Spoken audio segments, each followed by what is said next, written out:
terangsang gitu untuk masuk surga. Jadi motivasi gitu. Orang masuk surga bukan mau terangsang. Ada kenikmatan nih. Mari kita mulai live kita ya. Selamat menyaksikan teman-teman semuanya. Halo. Oke, namamu siapa? Silakan buka kameranya. Nama Anda siapa? Yesus Abdullah, Mbak. Anda Islam? Muslim, Mbak. Oke, di KTP namamu siapa? Di KTP. Jangan berbohong. Kalau kamu pembohong berarti Tuhanmu mengajarkan kamu berbohong. Kita kan buat tempat, Mbak. Silakan sebutkan namamu di KTP apa? Ini kan kita debat, bukan. Jangan orang saya baru introduction kok berdebat. Siapa? Bang, di dalam ranah diskusi pun lawan diskusinya itu dikenal, Bang. Bukan orang yang nggak dikenal seperti kamu. Jadi jangan menipu dirimu sendiri ya, Bang. Dan jangan menjadi pembohong. Kamu membawa narasi agamamu. Jadilah orang yang jujur. Bikin namamu sesuai dengan nama KTP-mu. Ya, ingat. Kalau mau diskusi tentang agama, kamu membawa ya atribut-atribut agama yang menarasikan agamamu itu baik. Kalau agamamu memang baik, maka kamu akan membawa narasi-narasi yang baik serta namamu juga yang baik. Gitu ya. Jangan mengolok-olok di sini. Belum diskusi sudah mengolok-olok, jelas kamu menunjukkan kekalahanmu sebelum bertempur. Ibarat kata gini, belum bertanding, udah maki-maki yang belum menjadi lawan tandingnya. Berarti kamu sudah menunjukkan kekalahanmu secara mutlak di awal. Nah, jangan biasakan tunjukkan kekalahanmu. Dan jangan pernah juga tunjukkan bahwa imanmu itu mengajarkan kamu untuk mengolok-olok iman orang. Karena di dalam Quranmu sendiri dikatakan, janganlah kamu menghina sesembahan orang, supaya sesembahanmu tidak dihina. Camkan itu ayat Al-Quran itu. Itu ada. Paham ya? Yang saya tidak tahu namamu siapa, terlalu ngefans sama Tuhan saya. Kamu sampai pakai nama Tuhan saya.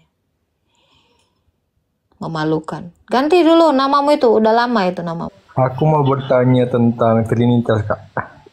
Trinitas itu, oke. Trinitas itu adalah satu Allah yang memiliki 3 realita berbeda. Itu. Pribadi apa realita, Kak? Realita udah saya bilang. Realita itu adalah keberadaan. Keberadaannya. Keberadaan nyata. Jadi Trinitas itu mempunyai satu Allah yang memiliki 3 realita. Realita Bapa, realita Firman, dan realita Roh Kudus atau nafas. Firman sebagai Firman itu adalah pikirannya Allah. Nah, Roh Kudus itu adalah nafasnya Allah yang satu itu. Itu. Jadi Makanya Yesus. saya katakan, Yesus kok dalam Yesus sih lu sabar dulu. Orang Oke, ini bicara Allah kok. Yesus. Kenapa larinya ke Yesus? Oke. Jadi Trinitas itu adalah satu Allah, yaitu Bapa yang memiliki firman dan roh. Firman itulah yang diutus ke dunia oleh realita Bapa, lalu menambahkan kodrat manusia. Kemanusiaan dari realita firman itu yang dinamakan Yesus. Oke. Jadi pertanyaan saya, Kak, dalam Trinitas itu ada realita 3 ya, Kak? Ada 3 realita, 3 keberadaan. Sama seperti kamu satu manusia punya 3 keberadaan yang berbeda. Keberadaan atau realita tubuh. Tubuhmu kan realita. Nafasmu itu juga realita, berbeda. Suaramu juga realita, itu berbeda. Kamu satu manusia dengan 3 realita yang berbeda. Tubuh, suara, dan nafas atau roh. Tapi yang saya baca ya, Kak, yang saya baca dari beberapa artikel gitu ya. Trinitas Iman itu... saya tidak dari titel yang kamu baca itu, artikel yang kamu baca. Oke. Bertanya aja sama saya. Jangan bawa-bawa artikel. Saya tidak mengimani artikel. Biar saya ini kan dalam dalam ajaran kakak biasanya disebut dengan 3 pribadi. Nggak ada. Tidak Tidak, ada dalam ajaran tidak. saya dikatakan demikian. Oke, kalau tidak ada berarti gini kak. Saya cuma mau tanya jika apa tadi keberadaan. Ya, Tiga- keberadaan atau realita. Real, ada. Menurut saya maksudnya kayak berpikir kalau misalnya 3 keberadaan tersebut, Hmm. kenapa Yesus yang disembah? Bukan Bapa atau Roh Kudus? Disembah, ketiganya kan satu. Ketiganya dalam satu hakikat Allah. Kalau kami sembah firman-Nya, otomatis saya menyembah rohnya dan sang Bapa. Kalau saya bicara dengan suaramu, otomatis saya bicara dengan rohmu dan tubuhmu. Gak mungkin kau terpisah-pisah. Karena suaramu menyatakan tubuhmu dan rohmu. Demikian sang firman menyatakan sang Bapa dan roh itu. Oke, Gak bisa Kak. dipisahkan. Maaf saya salah ngomong. Hmm. Allah dalam satu, Allah yang Nggak esa, ada Allah di situ, nggak ada Allah. Allah. Allah yang esa mempunyai 3 realita, yaitu Bapa, Firman, dan Roh, Hmm. ya kan? Kenapa bukan Allah yang disembah atau Loh, Bapa, Tuhan? Firman, dan Roh itu kan Allah hakikatnya, Cok. Gimana sih kau? Kamu razu, hakikatmu manusia. Kenapa saya nggak bicara sama manusia aja? Ya raju itu namanya. Hakikatnya manusia. Saya sembah Bapa, Firman, dan Roh. Ya saya sembah Allah. Karena Bapa, Firman, dan Roh itu adalah satu Allah. Itu penjelasan saya di awal. Allah, gini aja nggak paham kau. Gimana itu? Gimana itu? Karena Allah itu adalah Bapa dengan firman dan rohnya. Ya kenapa nggak disembah Allah? Ya Bapa itu Allah, firmannya Bapa Allah, rohnya Bapa ya Allah. Ya satu Allah itu yang saya sembah. Allah saya itu bukan satu kayak gini, Bang. Saya kasih tahu. Allah saya ini bukan satu mati kayak gini. Allah saya itu punya firman, sehingga dia bisa berfirman. Allah saya itu punya roh, sehingga dia bisa menghidupkan dengan rohnya. Kalau dia tidak punya nafas, bagaimana dia membagi nafasnya? Allah kami itu hidup. Allah kami itu bukan Allah yang mati. Yang satu toktil kayak gini. Bukan. Gitu. Kalau Allah saya sempat tidak memiliki firman, bagaimana dia menyatakan dirinya? Kalau kamu tidak memiliki pikiran, bagaimana kamu menyatakan dirimu adalah manusia? Tidak ubah dengan seekor babi. Babi nggak pernah memperkenalkan dirinya. Dia babi. Nggak pernah. Kenapa? Karena dia nggak punya pikiran. Dia cuman ngok ngok ngok ngok gitu. Itu hewan, itu tumbuhan juga gitu. Nggak bisa dia memperkenalkan dirinya. Kenapa? Karena dia tidak punya pikiran, nggak punya suara, bukan nggak punya suara, nggak punya pikiran. Makanya dia tidak bisa menyatakan, "Hai, aku bebong." Nggak pernah bisa. Kenapa? Dia bukan manusia. Dia tidak punya jiwa. Gitu loh. Demikian Allah. Allah itu punya firman, makanya dia bisa menyatakan dirinya, "Akulah Allah." Nah, dia mengatakan seperti itu. Kalau sempat Allah itu tidak bisa menyatakan dirinya sendiri, maka dia gagal menjadi Allah yang mandiri, yang berdiri sendiri. Gitu. Oke. Jadi dalam keberadaan tiga hakikat, maksudnya Bapa, Ada 3 hakikat, 1 hakikat, hakikat Allah. Allah itu cuma 1. Kok 3 Oke, Kak. hakikat? Hakikat apa? Manusia, Maksudnya, Allah, hewan. Kamu ngerti nggak Trinitas. ini bahasamu? Trinitas itu kan Trinitas itu satu Allah, satu hakikat yang memiliki 3 realita berbeda. Ya Allah, kamu Dalam ngerti nggak arti hakikat? Saya curiga kamu nggak ngerti arti. aku cek dulu hakikat itu apa. Aku tidak Hakikat tahu. itu adalah kebenaran dirinya sendiri. Allah itu hakikat, bukan nama. Saya hakikatnya manusia, kebenaran saya adalah manusia. Diri saya adalah manusia. Tumbuhan itu hakikat, hewan itu hakikat. Ya, jadi jangan kamu bilang 3 hakikat. Orang Allahnya 1 kok 3 hakikat. Hakikat apa? Hewan, tumbuhan, Allah. Enggak gitu. Hakikat itu hak, dari kata hak, kebenarannya. Itu. Bentar ya. Silakan dicerna dulu. Iya. Itu. Jadi Allah itu hakikat, esensi. Allah itu memiliki firman, memiliki roh. Itulah yang disebut Trinitas. Satu Allah dengan 3 realita yang berbeda. Berat bahasanya, simple banget padahal saya gunakan ini.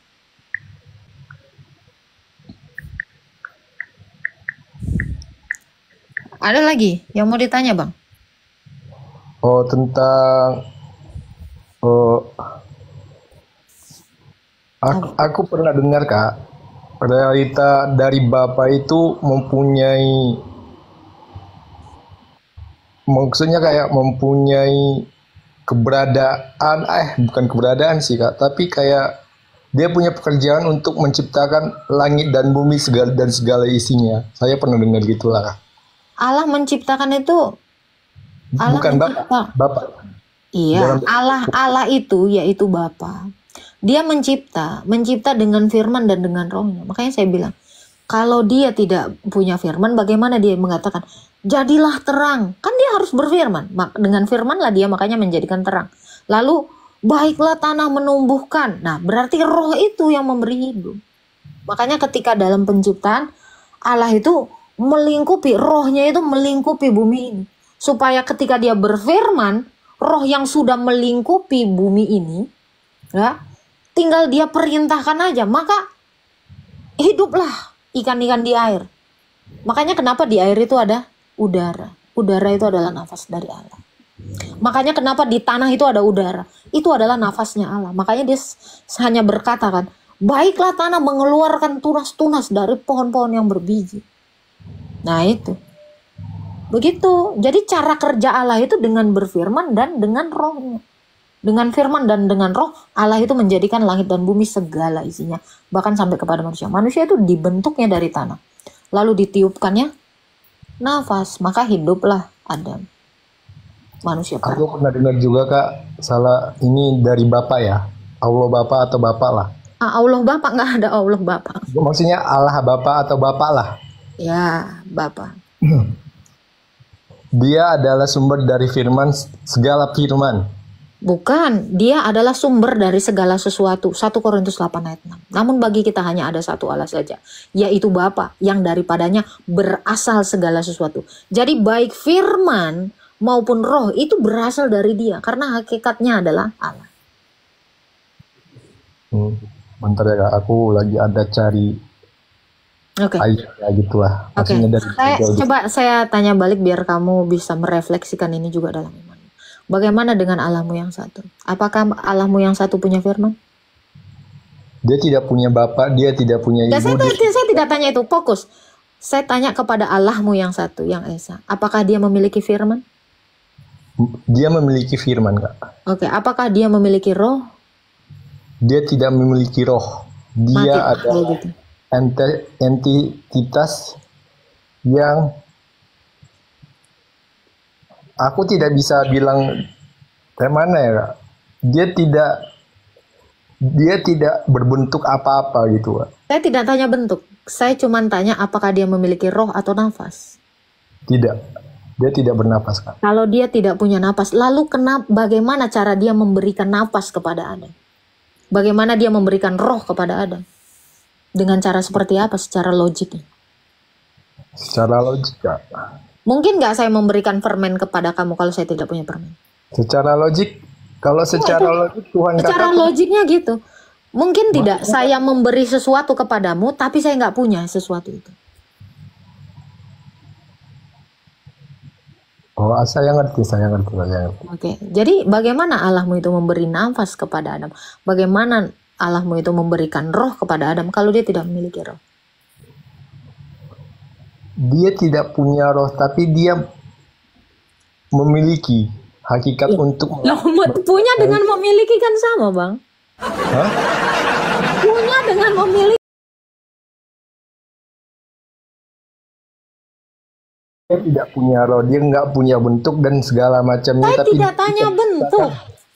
Ya, I don't care about it. Ya, saya tidak tanya bentuknya. Saya tanya, apakah dia memiliki roh sehingga dia bisa memberikan roh? Kalau dia tidak memiliki roh, secara logik, bagaimana dia memberikan hidup kepada ciptaannya? I know, aku Gimana? Halo?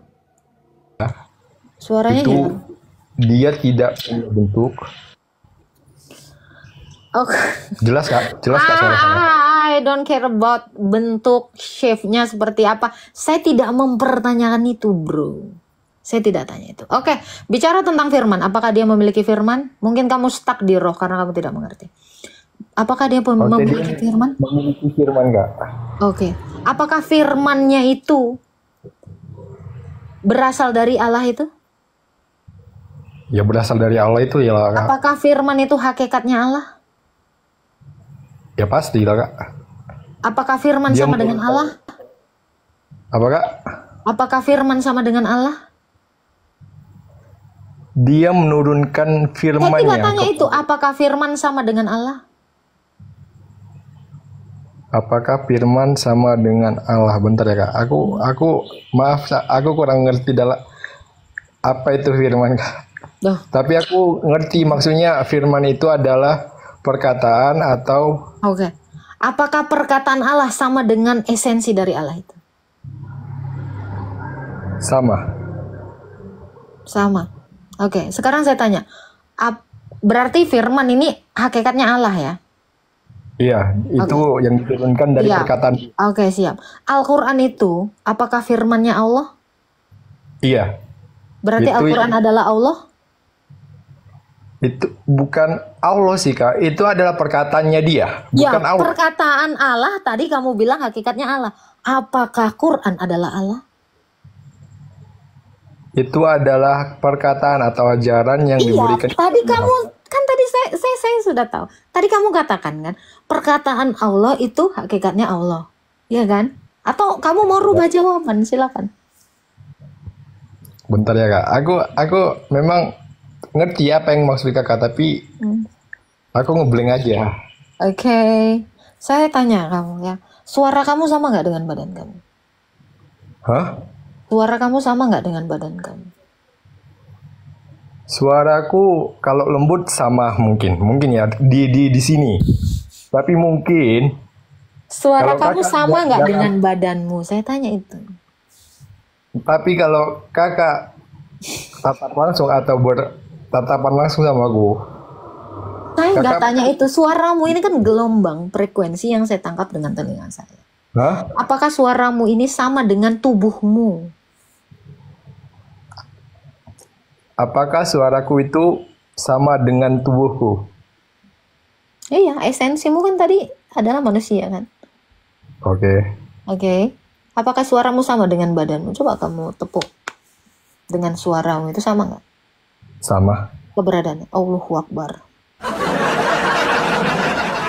Gimana ceritanya suaramu sama dengan badanmu? Apakah suaramu ada bentuknya kayak gini gitu?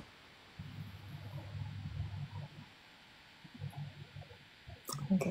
Aku jadi confused ya, Kak. Bingung jadinya. Iya, karena kamu juga tidak mengenal hakikatmu sebagai manusia. Bagaimana kamu mengenal hakikat Allah?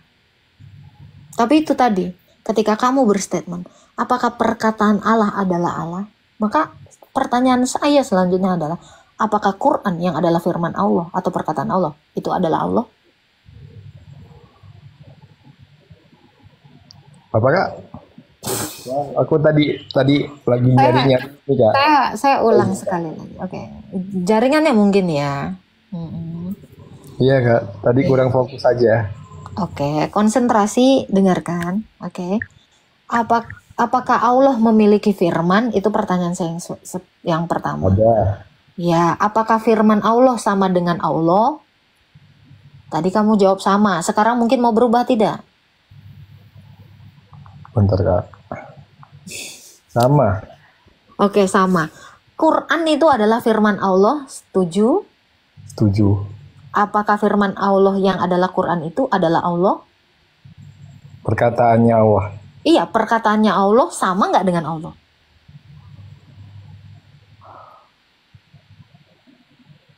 Coba yang pertama tadi jawaban kamu itu kamu kunci. Jadi kamu konsisten dengan jawaban kamu. Susah konsentrasi ya.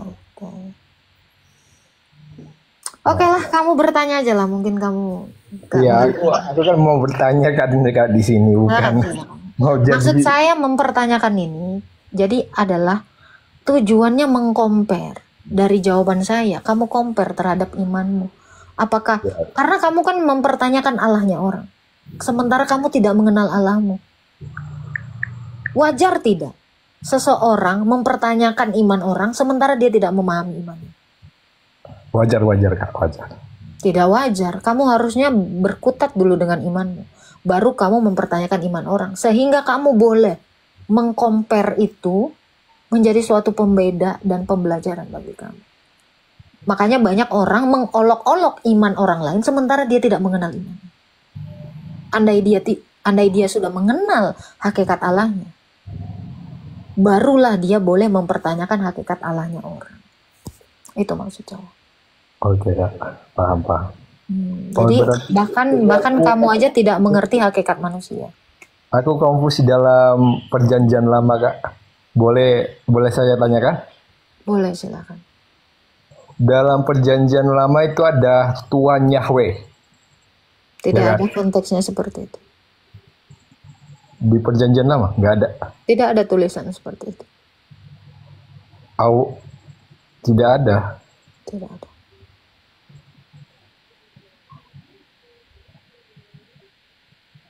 Bentar ya Kak. Aku lagi Boleh.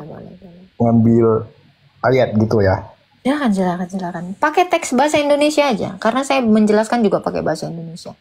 Pakai bahasa Indonesia aja kadang orang sulit menangkapnya, apalagi pakai bahasa yang lain.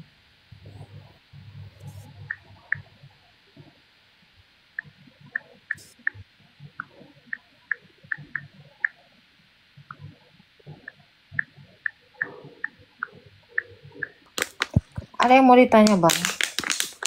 Ini Kak, Allah bukanlah manusia sehingga dia berdusta. Yang mana? Dalil mana? bukan Yahweh Kak, tapi Allah. Allah. Memang saya dari tadi nggak bilang Yahweh dari tadi kok. Di Kejadian 1 ayat 1, pada mulanya Allah menciptakan langit dan bumi, kata Allah dalam terjemahan bahasa Indonesia sering diterjemahkan sebagai Tuhan. Pada mulanya Allah menciptakan langit dan bumi. Bumi belum berbentuk, gelap gulita, menutupi samudera raya. Roh Allah melayang-layang di samudera. Berfirmanlah Allah. Ini tadi yang saya jelaskan dari Allah. Apa yang mau kamu tanya dari situ? Allah dengan firman dan dengan rohnya menjadikan langit dan bumi ini serta isinya. Dari hari penciptaan pertama hingga yang ke-6. Hari yang ke-7 dia beristirahat. Disebut hari Sabat.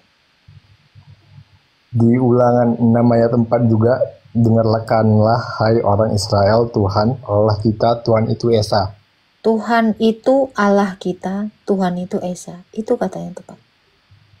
Iya kan Kak? Semua Israel Adonai Elohenu Adonai Ehad. Dengarlah hai Israel, Tuhan itu Allah kita, Tuhan itu Esa. Betul seperti itu kalimatnya? Iya, di sini di situ. Yang mau ditanya apa?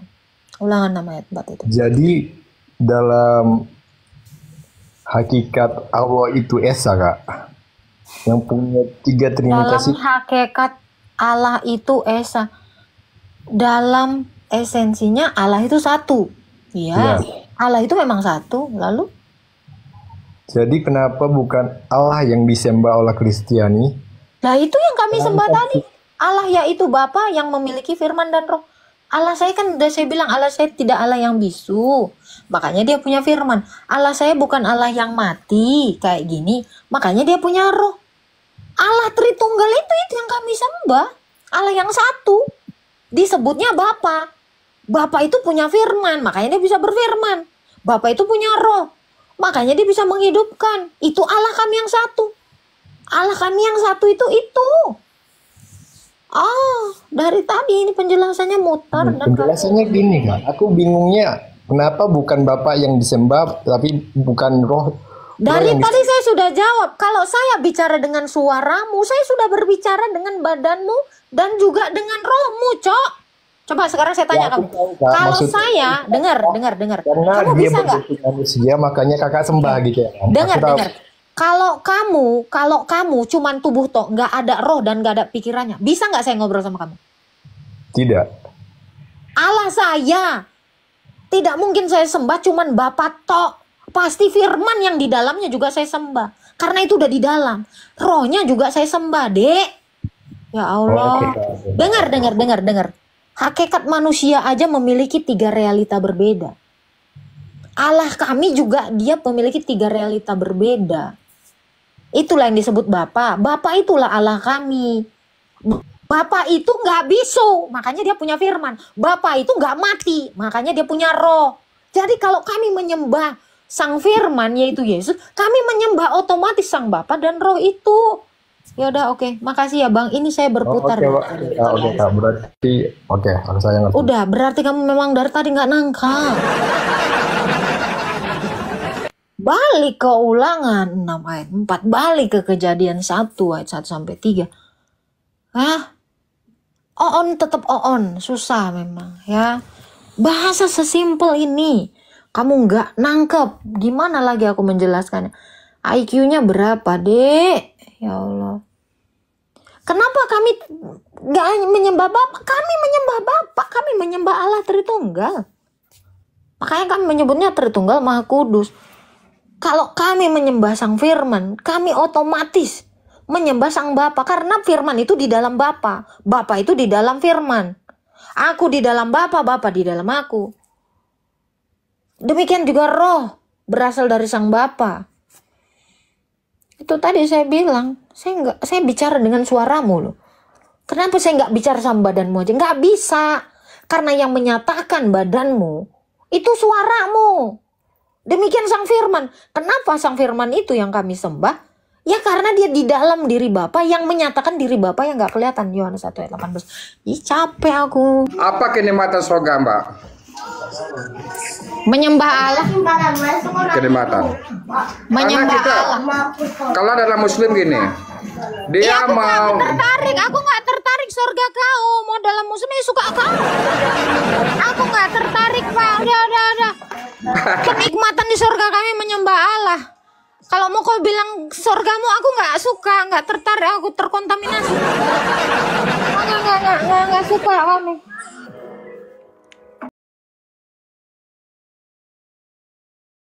membuat Mbak terangsang gitu untuk masuk surga. Jadi motivasi gitu. Orang masuk Mbak. surga bukan mau terangsang. Ada Pak. Ya kenikmatan Allah. ini, kenikmatan. Memang orang gila. Nih, geli kali kan? Bener kan? Ya, denger itu. Gue ya dari kemarin ya nengok si Aji, si Alun. Ini ada lagi. Terus ya, gue geli banget loh. Mana ada orang ke surga?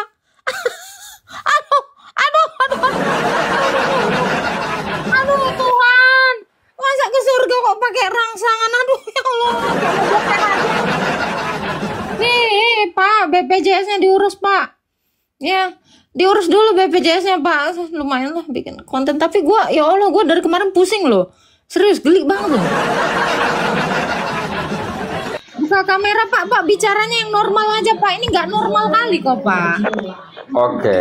Yang normal bicaranya Pak. Ini kata-katamu tadi nggak normal loh, serius. Saya ngambil analogi.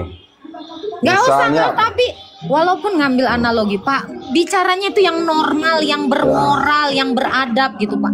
Ini kotor kali bahasamu. iya. Ya coba. Itu masalah paham. Contoh Mbak, sambil analogi.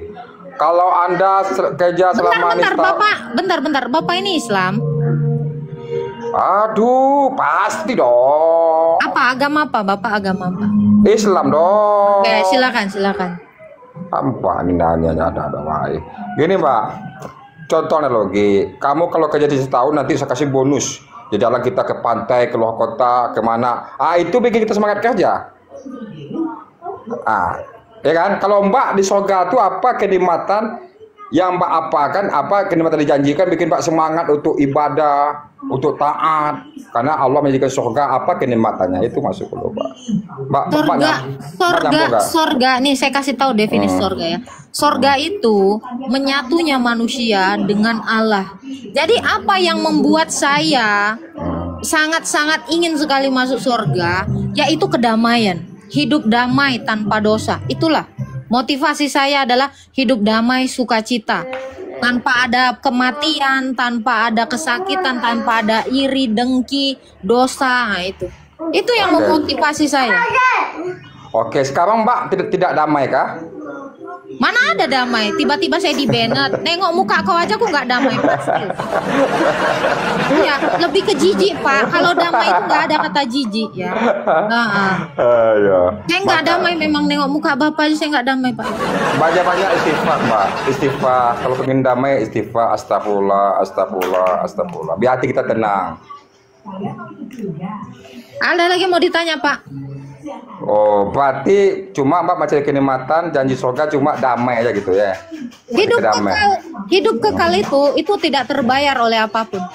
Ya Memangnya Bapak bisa hidup kekal? Kenikmatannya. Iya, bisa hidup kekal dalam kedamaian. Menurut Bapak itu bisa Bapak dapatkan nggak di dunia? Di neraka kekal juga Mbak. Kedamaian yang saya bilang, hidup kekal, kedamaian, sukacita, bisa Bapak dapatkan nggak? Nggak nyambung kan otaknya itu. Damai saja gitu. Ya, saya tanya maksudnya damai saja gitu. Sukacita, hidup kekal. Sukacita contohnya dalam hal apa? Sukacita itu artinya kita tidak ada lagi rasa iri, tidak ada lagi kesakitan, tidak ada batuk pilek, nggak ada lagi divaksin-vaksin, nggak ada duka cita. Itulah sukacita Pak. Tapi kalau kau bilang di neraka itu kekal, kematiannya kekal Pak. Tapi nggak hidup. Di neraka itu tidak ada kehidupan. Oke. Berarti di surga ada lagi keirian gitu ya? Ya Mbak. Nggak ada lagi. Orang cabul pun nggak ada Pak di surga. Apakah sekarang Pak masih ada rasa iri gitu? Orang cabul itu nggak ada Pak di surga. Serius? Ya? Iya, saya nanya. Orang-orang mesum itu nggak ada di surga Pak. Saya nanya. Apakah sekarang masih ada rasa iri dalam diri Mbak? Saya jijik nengok seseorang ada rasa jijik. Saya iri ketika ada orang hidupnya kudus. Saya iri Pak, terus terang, karena saya masih jatuh ke dalam dosa. Saya iri dengan orang yang bisa mengampuni. Saya iri dengan orang yang bisa bersahaja, tidak ingin yang aneh-aneh. Saya terus terang, saya iri dengan orang-orang kudus. Emangnya besok Bapak tingkat surga Mbak? Kenapa? Bapak tingkat surganya, Bapak. Surga itu keadaan, surga itu bukan tempat. Di dalam iman kami, surga itu adalah keadaan di mana manusia itu terhubung dengan Allah selama-lamanya. Berarti satu aja gitu. Satu tingkat. Surga itu bukan tempat, makanya nggak ada tingkatan, saya bilang. Sama aja Sama aja, sama-sama apa? Kata Mbak satu tempat gitu Pak. Saya nggak bilang tempat, ya Allah Bapak, telinganya. Surga bukan tempat, tapi surga adalah keadaan di mana manusia itu menyatu dengan Allah. Gitu. Oh, nggih lagi tuh, nggih. Ada lagi yang mau ditanya Pak Umar? Ya, satu pertanyaan aja bingung saya apa dengan jawaban Mbak. Lagi banyak. Ya udah, nggak apa-apa. Bapak nerima jawaban aja bingung, apalagi kalau saya tanya Pak. Mau ngomong apa, dia kemana? Ya Allah. Ya Allah, kuatkan hamba ya Allah dengan orang-orang yang kayak gini ya Allah. Aku dari kemarin tuh mual sampai nyut-nyutan iniku ya. Nengok orang-orang yang nggak jauh-jauh dari C4 Bull gitu. Apa coba? Serius ya, pening kepalaku. Halo dia. Selamat malam. Ya, selamat malam. Baik. Bapak Tuhan Islam itu atau apa? Kristen? Oke.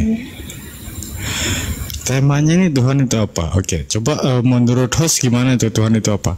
Bapak Islam atau Kristen? Aku Islam. Oke, silakan dibuka kameranya Pak. Open cam, baik. Baik ya, silakan. Tuhan, menurut host itu Tuhan itu apa? Seperti apa? Tuhan itu adalah penguasa. Tuhan itu adalah penguasa langit dan bumi ya. Saya tidak menarasikan langit dan bumi.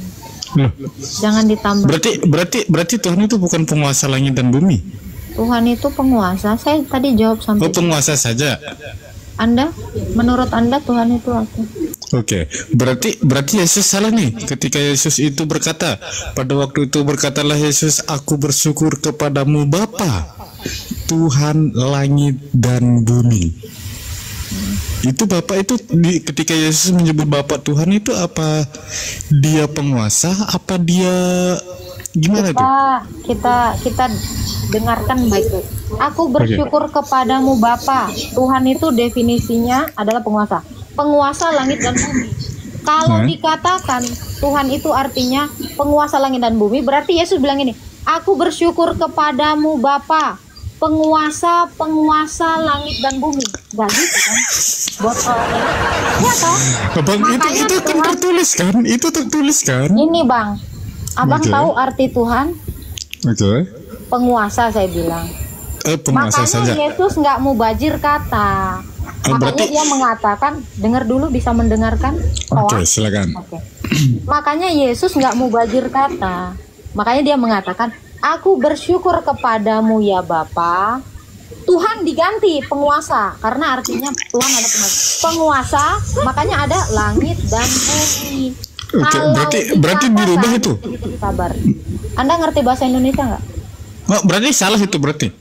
Makanya saya bilang Tuhan itu definisinya adalah penguasa. Kalau dikatakan penguasa langit dan bumi, Yesus berarti bilang gini, aku bersyukur kepadamu ya Bapa, diterjemahkan. Penguasa langit dan bumi. Jadinya gitu bahasa Indonesianya. Oh, Ngerti gitu. nggak? Gitu. Oh, Udah, gitu. udah, jangan. Makanya udah gue bilang, luar biasa. Tuhan itu penguasa aja. Makanya Yesus bilang penguasa, Tuhan, langit dan buminya ada. Jadi penguasa langit dan bumi kan dodol. Ini belajar bahasa Indonesia dulu sama saya. Udah saya bilang. Udah ngetawain kebodohannya lagi. Ya, soundcard kau aja yang besar. Ini kau kosong. Paham kau? Sekali bicara bahasa Indonesia aja kau udah mencret, Dek. Lagumu. Nampak? Udah bisa kalian lihat kan? Nah itu. Tuhan itu apa? Penguasa. Stop sampai situ. Dia mulai menambahkan penguasa langit dan bumi. Saya nggak bilang itu. Ya, camkan. Kata-kata saya bisa saya pertanggungjawabkan. Dan itu konsisten. Jadi jangan kamu tambahkan si tukang penambah-nambah kata. Ya, letak ginjal kau kan? Nah, belajar cerdas. Soundcard kok nggak guna, Cok. Kayak kita aja ini. Karena gini ya, Bang ya. Lu mau pakai soundcard di sini, gua rendahin suaranya. Jadi lu pakai soundcard maupun nggak soundcard, nggak ngefek sama saya. Suara kau kecil di sini. Ini saya make ini, kamu make otot. Biasakan pakai ini. Suara kau itu kusuk menggelegar di rumahmu. Di sini tuh kicik kali nih. Nih, cuman di sini levelnya. Tuh, paham kau? Ya, toa kau itu biasa aja. Kebiasaan bertoa. Berisik lu. Manusia paling berisik gitu. Tuh sejenisnya. Norak. Halo, Harka. Iya kak, Islam atau Kristen? iya Kristen. Jangan mau bertanya apa. Iya, izin tanya ya kak. Aku mau nanya tentang Hologos atau firman Allah itu apakah gelar atau nama bagi Yesus Kristus kak? Logos atau firman itu adalah realita. Bukan gelar dan bukan nama. Logos itu realita, esensi. Hakikat. Hakikat, oke. Tapi kak, bagaimana ya kak untuk menjelaskan yang terdapat di Wahyu pasalnya yang ke-19 ayat 23, ayat 13. Jangan dibaca. Ya, Wahyu 19 ayat 13. Di situ dikatakan, dan ia memakai jubah yang telah dicelup dalam darah, dan namanya ialah firman Allah. Hmm. Ya, itu bagaimana Kak secara penafsirannya atau penjelasannya itu? Penafsiran terhadap Dikatakan namanya ialah firman Allah. firman Allah itu bukan nama. Kenapa dikatakan namanya? Maksudnya hakikatnya dia, kepenguasaannya dia, itu adalah firman Allah. Di dalam di jubahnya, tuh kayak saya baca dulu ya. Wahyu berapa tadi? Wahyu 19 ayat 13. Wahyu 19 ayat Ayat 13. ya. Ia memakai jubah yang telah dicelup dalam darah, dan namanya ialah firman Allah. Ya, ini kan di dalam jubahnya. Ia memakai jubah yang telah dicelup. Ia di situ merujuk kepada sang firman tadi. Ya kan? Ini adalah Yesus yang adalah hakikatnya sang firman.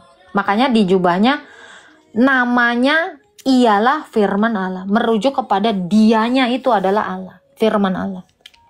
Walaupun dituliskan nama, tetapi firman itu bukan nama. Kalau disebut atas nama Bapa, Anak, dan Roh Kudus, berarti apakah atas nama Roh Kudus? Apakah Roh Kudus itu nama? Bukan. Tetapi maksudnya penyebutannya. Sampai situ. Oh iya, baik-baik Kak. Ya, berarti lebih ke esensi ya Kak ya? Hakikat Betul. atau esensi. Hakikat, Baik, hakikat. baik. Boleh bertanya lagi Kak? Boleh, boleh. Ini mungkin mengenai istilah teologisnya yang sangat populer di gereja ortodoks ya. Aku mau bertanya mengenai teosis Kak. Ya, Silakan. jadi apakah semua orang Kristen dipanggil untuk mengalami teosis atau hanya orang-orang tertentu seperti para kudus? Apakah ini hanya pengalaman elit rohani Kak? 2 Petrus 1 ayat 4 coba dibaca. Bisa kamu baca 2 Petrus 2 Petrus 1 ayat 4. adalah 2 Petrus 1 ayatnya yang keempat. Dengan jalan itu, ia telah menganugerahkan kepada kita janji-janji yang berharga dan yang sangat besar, supaya olehnya kamu boleh mengambil bagian dalam kodrat ilahi dan luput dari hawa nafsu duniawi yang membinasakan dunia. Makna dari teosis itu adalah mengikut ambil bagian dalam kodrat ilahi. Siapa saja yang ikut ambil bagian dalam kodrat ilahi? Coba baca sekali lagi. Dengan jalan itu, Ia telah menganugerahkan kepada kita kita. janji-janji yang berharga. Oke, kita di situ yang dimaksud adalah semua orang yang ngikut Kristus, orang Kristen. Jadi tidak hanya orang kudus saja. Kita semua berteosis, kita semua mencapai rupa Allah. Itulah makna teosis dari situ. Menjadi serupa dengan Allah. Ulang sekali lagi ayatnya. Dan dengan jalan itu, Ia telah menganugerahkan kepada kita janji-janji Ia di yang situ berharga. siapa? Ia di situ siapa? Kristus. Ya, Yesus menganugerahkan kepada kita, lanjut, Janji-janji yang berharga dan yang sangat besar, supaya olehnya kamu boleh mengambil bagian dalam kodrat ilahi dan luput dari hawa nafsu duniawi yang membinasakan dunia. Ya, semua orang Kristen kan diluputkan dari hawa nafsu duniawi dan kebinasaan. Jadi itu berlaku untuk semua orang Kristen. Kita semua berteosis. Ketika kita nanti menjadi serupa dengan Allah, itulah teosis. Teosis artinya kan serupa seperti Allah. Ya, berarti itu tujuan akhir dari kita semuanya, Kak. Tujuan awal Tujuan diciptakan, coba Kejadian 1 ayat 26. Itu tujuan awal, bukan tujuan akhir bahkan, dari awal. Tapi iya sih. Tapi setelah itu kan manusia jatuh kan. Baca Kejadian 1 ayat 26. Berfirmanlah Allah, baiklah kita menjadikan manusia menurut gambar dan rupa kita. Yes. Iya. Stop. Di situ manusia sejak semula diciptakan menurut gambar dan rupa. Siapakah rupa Allah? Kolose 1 ayat 15 sampai 16. Kolose 1 ayat 15 sampai 16. 15. Mana nih Kolose 1 ayat 15? Oke. Ia adalah gambar Allah yang tidak kelihatan, yang Oke. sulung Oke. lebih utama. Dia adalah gambar Allah. Jadi sejak semula kita diciptakan menurut gambarnya. Dan siapakah rupa Allah? Filipi 2 ayat 6. Filipi 2 ayatnya. Filipi 2 ayatnya yang keberapa, Kak? 6. Ayatnya yang ke-6. Yang walaupun dalam rupa Allah. Yang walaupun dalam rupa Allah, jadi gambar dan rupa Allah itu adalah Kristus. Kita semua berteosis, kita semua akan menjadi sama seperti Kristus. Filipi 3 ayat 21. Filipi 3 ayat 21. Dari ayat 22 deh. Dari ayat 20 20. sampai 21. Oke. Karena kewargaan kita adalah di dalam sorga, dan dari situ juga kita menantikan Tuhan Yesus Kristus sebagai juru selamat yang akan mengubahkan tubuh kita yang hina ini, akan mengubahkan tubuh kita yang hina ini menjadi serupa dengan tubuhnya yang mulia. Itu. Jadi mencapai rupa Allah. Jadi memang tujuan awal kita itu adalah berteosis. Sudah? Iya, berteosis. Berarti Kak, ini pertanyaan terakhir ya. Berarti apakah Kristus itu menjadi model teosis atau justru pengecualian, Kak? Karena ia adalah Allah yang sejati. Yesus itu adalah yang sulung, perintis kita yang masuk ke dalam kerajaan Allah. Ini juga ada ayatnya. Tunggu ya, saya lupa ayat di mana. Berarti Dia sebagai adalah- model juga ya, Kak? Model teosis kita. Dia yang sulung, role model ya.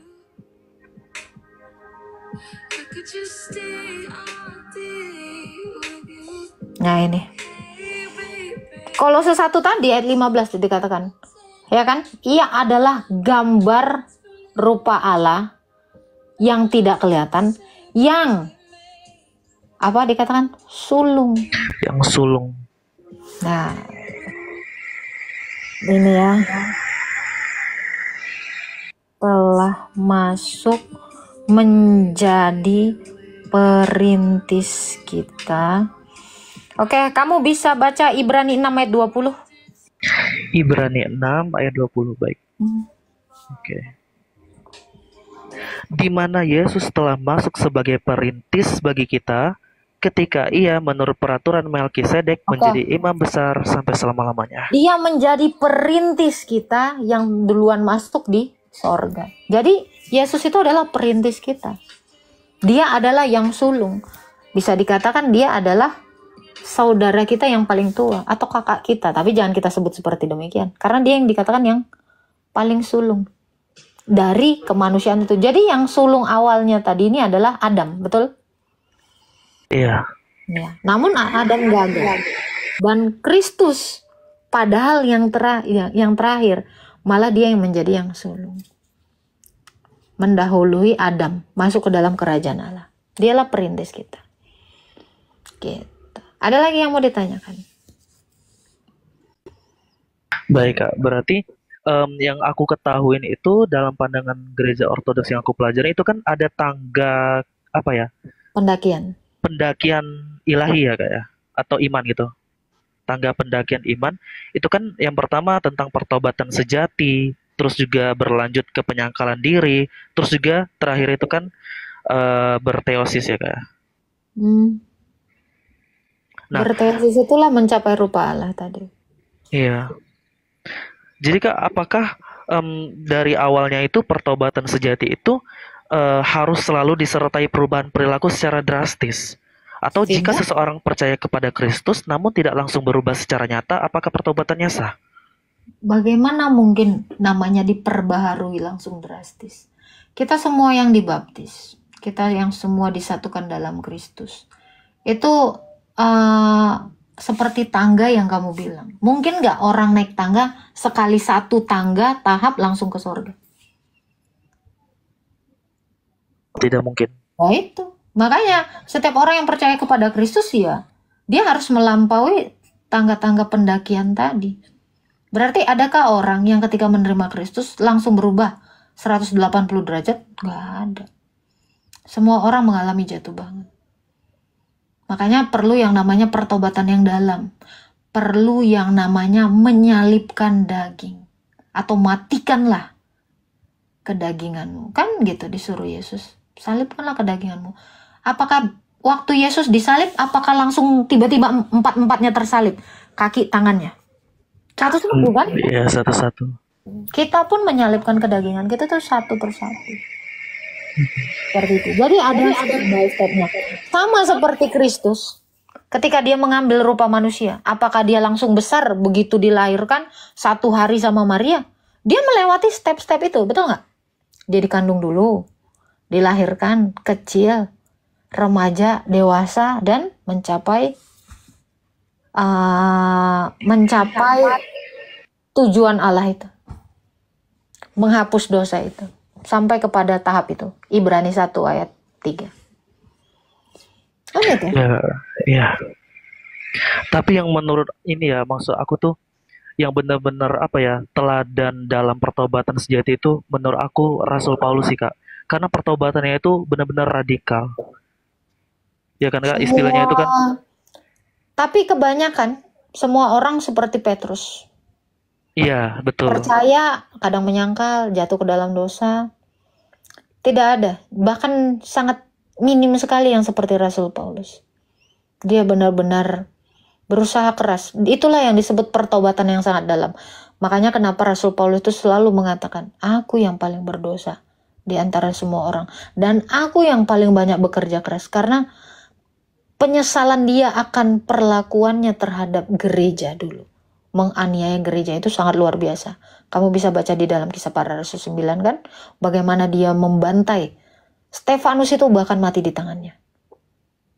Yang martir pertama dari murid Kristus. Ya, betul. Ya itu. Tapi sebenarnya murid-murid Yesus itu, gambaran semua tokoh di dalam ini, itu menggambarkan kita semua. Ada yang seperti Rasul Paulus, tapi jarang. Ada yang seperti Rasul Petrus, kebanyakan. Bahkan ada yang seperti Yudas, sudah kamu lihat sendiri kan? Nah, ada yang seperti Thomas, dia sangat kritis. Ya kan? Ada yang seperti Yohanes, sangat mencintai Tuhan sampai dia melakukan segala sesuatu itu atas kasihnya kepada Yesus. Jadi semua tokoh di dalam ini itu menggambarkan kita semua, nggak usah jauh-jauh. Bahkan ada yang seperti Fir'aun. Ada yang seperti Daud. Tuh, semua ada. Nggak ada yang nggak ada. Ini makanya dikatakan segala tulisan yang diilhami oleh Allah berguna menyatakan kesalahan, mendidik, dan memperbaiki kelakuan. Semua ada di sini. Bahkan ada yang serakah seperti Saul. Iya. Jadi kamu mau seperti siapa? Apakah kamu mau seperti Abraham? Ataukah kamu mau seperti Sarah? Atau kamu mau seperti Musa yang selalu ragu-ragu apa segala macam kan? Seperti itu. Iya. Baik, Kak. Terima kasih banyak ya, Kak. Tuhan Maha Kudus memberkati. Ya, dan bagi rohmu juga. Gitu. Ada yang seperti Salomo. Tapi saya rasa nggak ada. Udah nggak ada lagi Raja Salomo. Gitu. Asal jangan seperti drink from heaven. Thank you ya, supportnya thank you untuk teman-teman Kristen, teman-teman Katolik, teman-teman Protestan, teman-teman Islam juga. Ada yang beberapa support saya, terima kasih. Sehat-sehat buat kita semua ya.